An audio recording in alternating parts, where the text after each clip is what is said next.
जनजातिଙ୍କ ପାଇଁ 1535 କୋଟି ପେସା ଆଇନ ଲାଗୁ ପୂର୍ବରୁ ମତ ନିଆଯିବ। ଗୋଠପାଟଣାରେ ଜନଜାତି ସଂସ୍କୃତି ଓ ଐତିହ୍ୟ ଭବନ, ହାଇସ୍କୁଲକୁ ଉନ୍ନତି ହେବ 16 ଆଶ୍ରମ ବିଦ୍ୟାଳୟ, 13ଟି ହାଇସ୍କୁଲକୁ ଯୁକ୍ତ 2 କଲେଜରେ ପରିଣତ କରାଯିବ। हेलो व्यूज नमस्कार, मु कैलाश स्वागत करुच्ची PK 7894 यूट्यूब चैनल को। प्रथम थर पर आम चैनल को विजिट कर लाइक शेयर सब्सक्राइब कर PK 7894 यूट्यूब चैनल सब जेन्युइन ट्विस्टफुल न्यूज देता है। चलते पूरा खबर जाना।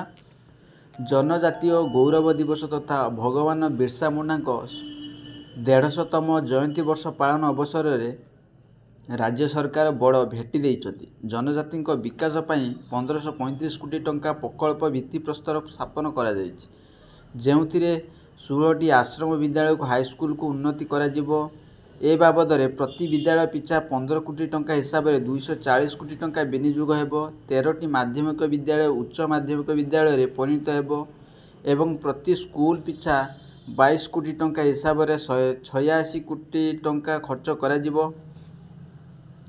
ଏଥିସହ 426ଟି ପ୍ରାଥମିକ ବିଦ୍ୟାଳୟ ହଷ୍ଟେଲ ନିର୍ମାଣ ପାଇଁ 852 କୋଟି ଟଙ୍କା ଖର୍ଚ୍ଚ କରାଯିବ। ସେହିପରି 100 କୋଟି ଟଙ୍କା ବିନିଯୋଗରୁ ଭୁବନେଶ୍ୱର ଗୋଠପାଟଣାଠାରେ जनजाति संस्कृति और ऐतिह्य भवन निर्माण, 50 कोटी टंकार गोठपाटणा जनजाति भाषा प्रतिष्ठान निर्माण, 4 कोटी टंका विनियोगरे जनजाति अस्मिता भवन निर्माण करा जिवो।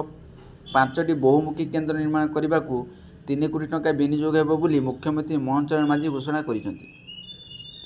जनता मैदान अनुष्ठित कार्यक्रम में मुख्यमंत्री आहुरी कहले, पेशा आईन लागू पूर्व लोकों मत संग्रह करा जिवो। आसंता 26 तारिख पर्यंत प्रति गाँव में जनसभा करा जिवो। पेशा आईन किपरि कार्यकारी हेबो से नहीं विस्तृत आलोचना हेबो। बिरसा मुंडा स्मृति को उज्जीवित करने को प्रधानमंत्री को उद्यम उपरे आलोकपात करी मुख्यमंत्री कहले, जनजातीय गौरव दिवस धरित्री आवाज जनजातीय ग्राम उत्कर्ष योजना अधीन अनेक कल्याणकारी प्रकल्प शुभारंभ होउछि। आशा करी वीडियोटी भल लगे लाइक शेयर सब्सक्राइब करी बेल आइकन दबाइबे।